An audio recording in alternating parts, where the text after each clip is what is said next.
Hello, my name is Leo, and for my analysis and redesign project, I chose to look at the cooking cart. The cooking cart is a little cart that we use in our shared dorm space among me and my roommates. This is a cart we bought from IKEA. It just has 3 layers and is a metal form or metal frame that we carry all of our cooking equipment, like knives, spatula, dishes, pots and pans, various spices and seasonings. So looking at our stakeholder, we have obviously the chef, which is the person who is making all the food, right? Uses all the materials. We store all of our dishes, pots and pans, like I said, cooking equipment. Next, we also have the assistants. They're basically like the chef, but just in a helper role. So they're also involved in the cooking, right? Let's say I'm cooking and my roommate, like, he's helping me cut up some vegetables. Now, our indirect stakeholder in this case would be the consumers. Now, we tend to be cooking for ourselves when we're eating. It'd be pretty awful if we weren't eating what we were making in the dorm room experience. But for the sake of this, we're just separating the two into direct and indirect. And those tend to be the same people. Now, the analysis for the stakeholders, right?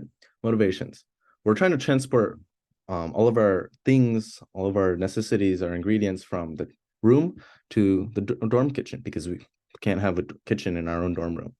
This makes things really, really easy to move. And this also is able to act as a portable island. So if I'm standing at the stove, I can just turn to my right and it'll be right there. Now we want to make this the optimal experience because when you're cooking, there's a lot of big time pressure that is weighing on your head. And if you're looking for something that's kind of stressed while you have something on heat, it's gonna be like, oh, which leads to greater possibility of ruining food. Now, for research, we also interviewed different people that we saw with the similar cart and using the same kind of idea, and also various products online because it is a product that we ordered from IKEA. Now, looking at the reviews, these are some quotes that we got from informal interviews. Here's by casually asking people. And as big as this transporting supplies from my dorm room to the kitchen. It's so true. Like, especially if we have an elevator or like we're cooking in the West Campus where there's only one kitchen in the whole building. It's going to be a huge pain in the butt to carry it all from one floor to another. And then as you can see, there's plenty of reviews, over 2,000 that just leave a stellar 5-star. And we have Christine from UK saying, very handy, fits the space and holds my veg. Couldn't have said it better myself.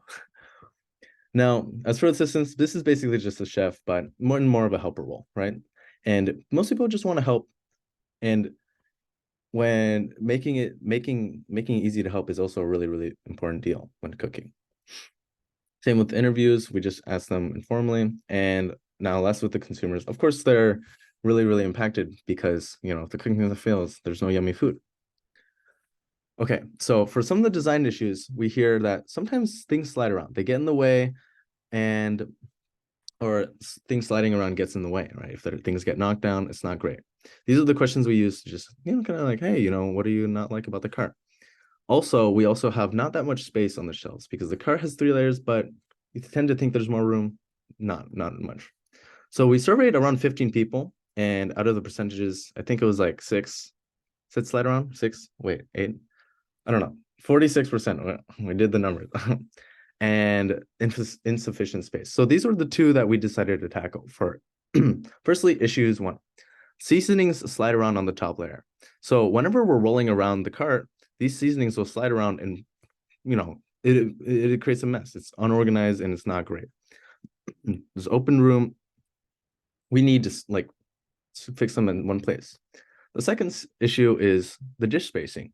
We don't actually have that much space on these trays. Now, stacking them like this may look fine, but when we're rolling around, it's not really great because it's dangerous. Things might fall down and might crash. Or it's glass. We don't want things to break.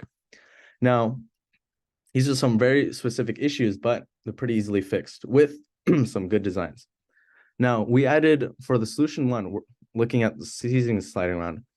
I actually coded or catted spice holders. So we added seasoning containers. We just measured the circumference and it secures them into a fixed location. Now, a couple assumptions is that the spice containers are the specific size and because it has to fit snugly around it, otherwise it won't hold. And there's only so many seasonings that one can add. Now, here's actually what it looks like. We actually made this solution into real life using a 3D printer. And here we have all the spices and seasonings hooked up onto the side of the cart, as you can see. Now, as for the dishes sliding around, looking at this example, I just drew a couple pegs of acting as a dish rack. So we would stick these into the little vented holes down here. You can see in the glass. You can just stick them in and they'll allow for easy placement options. And it acts as a great way to fix the dishes into a secure place. Now, one of the limitations is that not that many plates can use, but that's all right, right? Because we're in a dormant situation, we already don't have that many plates. All right. All in all, this is a great product. It's really, really solid. But there's a couple ways that we can make it just a little better. And I think we found some pretty good solutions for that. Thanks for listening to my presentation.